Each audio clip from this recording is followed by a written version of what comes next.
Nizamabad market యార్డులో రైతుల ఆందోళన చేపట్టారు. మార్కెట్ యార్డుకు పసుపు పోటెత్తింది. 50,000 పసుపు బస్తాల అమ్మకానికి వచ్చాయి. మార్కెట్ అధికారులు ఆఫ్లైన్లో కొనుగోళ్లు చేపట్టారు. ఆఫ్లైన్లో క్వింటాకు 13,000కు మంచి ధర పలకలేదు. ఆన్లైన్లో క్వింటాకు 16,000 ధర పలుకుతోంది. క్వింటాకు 3,000 ధర తగ్గడంపై రైతులు ఆందోళన చేపట్టారు. మార్కెట్ అధికారులను నిర్బంధించారు అన్నదాతలు. కొనుగోళ్లు నిలిపివేయాలని డిమాండ్ చేశారు. పసుపు ధర తగ్గించడంపై రైతులు మార్కెట్ ఎదుట ధర్నా చేపట్టారు. అనంతరం బస్టాండ్ ముందు నిరసన తెలిపారు. తమ సమస్యను పరిష్కరించే వరకు ఆందోళన కొనసాగిస్తామని అన్నదాతలు తెగేసి చెబుతున్నారు.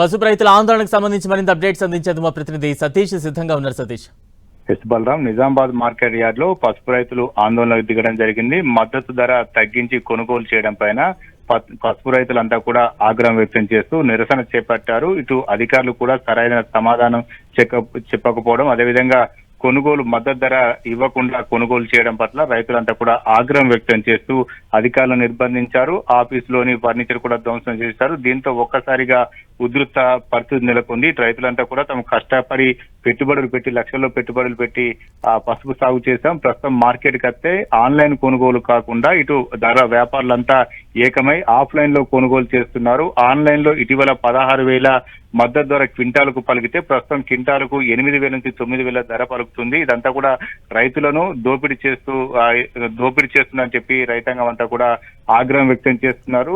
ఆన్లైన్ లో కొనుగోలు చేస్తే ఎక్కువ మద్దతు ధర వచ్చేది, కానీ ఆఫ్లైన్ లో ఎందుకు కొనుగోలు చేస్తున్నారని చెప్పి రైతులంతా కూడా అధికారులను ప్రశ్నించారు. దీంతో కొంత సాంకేతిక కారణాల కారణంగా ఇటు ఆన్లైన్ పనిచేయడం లేదని చెప్పి అధికారుల నుంచి రైతులకు సమాధానం వచ్చింది. అయితే వ్యాపారులంతా కూడా సిండికేట్ గా మారి రైతుల నుంచి పసుపు కొనుగోలు పేరిట ధర తగ్గించి పెద్ద ఎత్తున రైతులను దోపిడీకి పాల్పడుతున్నట్లుగా కొంతమంది అన్నదాతలు ఆగ్రహం వ్యక్తం చేస్తున్నారు.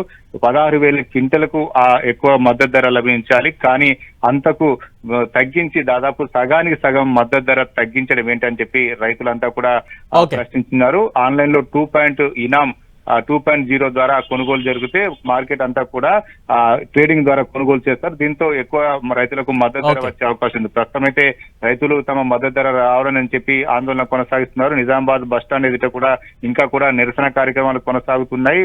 తమకు మద్దతు ధర ఇచ్చి కొనుగోలు చేయకపోతే ఆందోళన ఉధృతం చేస్తామని చెప్పి రైతులు హెచ్చరిస్తున్నారు. Balaram, right, thank you Satish.